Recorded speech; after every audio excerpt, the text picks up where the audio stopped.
Life is an incredible archive of stories. If you do it right, or even if you do it wrong, just living long enough will supply you with a treasure trove of memorable adventures. The following memories take place over many decades, so settle in with a cold one and let me tell you a story. With Halloween fast approaching, I thought I'd tell you a story about facing fear. This story actually prefaces my The Year of My Life VR.com Continuum book series with the fictional main character telling the story, but the experience was real. Many years ago, I was on a plane out of San Francisco that was headed for Los Angeles. My watch told me we weren't even halfway there when the plane started to backfire and buck like a bronco. All around me, people were in panic mode and several were praying. I didn't either. No, I wasn't channeling Jack Reacher. I was going through a mental checklist of options. That's something I'd trained myself to do over many years of adversity, painful situations, and dealing with the unknown. Over time, it had become my automatic response to unplanned catastrophes. Instead of being overwhelmed, I would mentally slow things down and evaluate the available options in order to get out of the catastrophe. It's similar to the way people relate feeling before an impending car crash. They see it coming, but time appears to slow down. I realized that I had three options, all of which were out of my control. My first option was that the plane would crash and I would die. I had to believe that the pilot knew what he was doing, and even if he didn't, I wasn't going to spend my last moments worrying about it. My second option was that the plane would crash and I would end up doing a reenactment of Humpty Dumpty. That would mean months of recuperation and physical therapy as I struggled to bring myself back to my current physical condition. I had done that before, and I was confident that I could do it again. My final option was that the plane would land safely, in which case I had nothing to worry about. I could tell that the woman sitting to my right was getting nervous. It had become apparent that the problem was in the jet engine to my left. I closed the sliding shades of the window next to me. At the same time, I could see the sun slowly moving down the row of open windows across from me.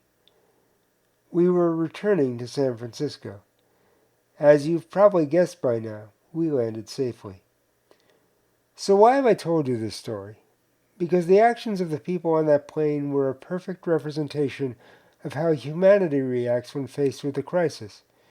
Don't get me wrong, fear isn't necessarily a bad thing. It is an emotional response that can serve as a launching pad for unimaginable acts of courage.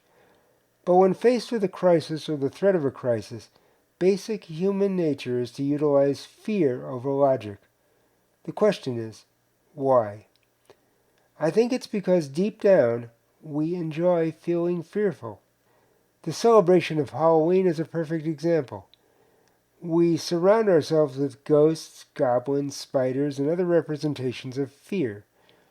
We pay to walk through spooky houses, watch scary movies, and listen to creepy songs about the supernatural and death.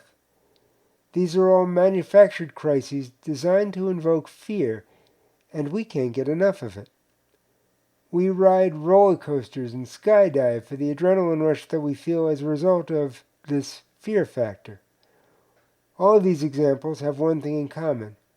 We create a manageable crisis because we enjoy being fearful. But fear can also cause us to become reactionary and illogical in the absence of crises, manufactured or otherwise.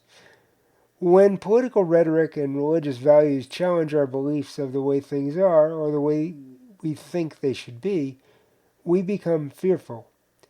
When others don't look like us, think like us, or act like us, we become fearful. We create neighborhoods that are mirror images of ourselves out of fear that if we don't, others will create neighborhoods that mirror their own reflections.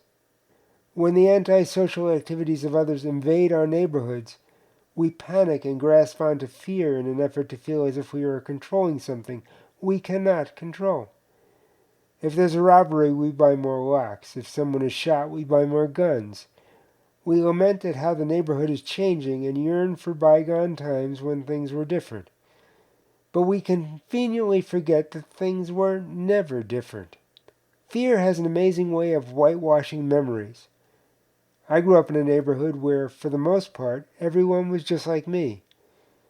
In general, people who weren't like me lived in different neighborhoods. I know that most of the people who moved into my neighborhood didn't plan it that way. They wanted to be part of a new way of life called the suburbs. It was also right after World War II, and housing, especially with the GI Bill, was cheap. It was just the way things worked out, or at least that's what I thought. Looking back, my memories may not be entirely valid.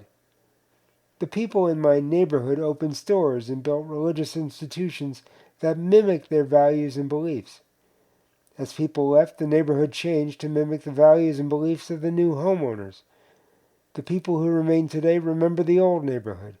They don't like the changes to their neighborhood.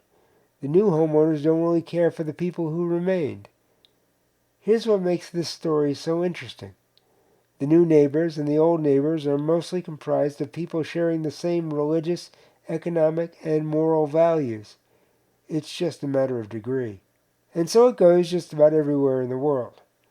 Republicans versus Democrats, Labor versus Tories, blacks versus whites, Palestinians versus Jews, Hindus versus Sikhs, Uyghur Muslims versus the Chinese government. The list goes on and on. Deep down, they all share the same desires for safety, economic prosperity, and religious freedom. It's just a matter of degree. There's one other factor in play here. It's the universal ours is better than yours mindset. Whether it's politics, religion, culture, personal freedoms, or even something as mundane as sports, we need to feel that our choices are superior to your choices. Take democracy, for example. We like to believe that democracy is for everyone. But true democracy will never work in the Middle East, where religious beliefs are much stronger than in the United States. Even Israel, considered by many to be a democracy, is really a theocracy. The rule of religious law intermingles with the rule of civil law. It's not as strong as, say, Saudi Arabia, but then again, it's only a matter of degree. It is this need to feel superior that fuels conflicts, global economic instability, and human rights violations. It's the belief that our way of life is better than your way of life. The fear of losing that superiority is what perpetuates power over peace and profit for some over prosperity for all. It's a fear inherent to all of us, and we embrace it.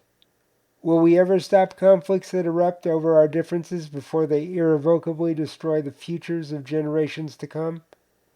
President Franklin Delano Roosevelt once said, "The only thing we have to fear is fear itself." What he didn't realize was that we will never fear fear itself because we love it too much. I'm afraid our future destruction has already begun. Stopping it may ultimately come down to learning how to love our differences a little more and our fears a little less. Until the journey brings us together once more, take care and stay safe.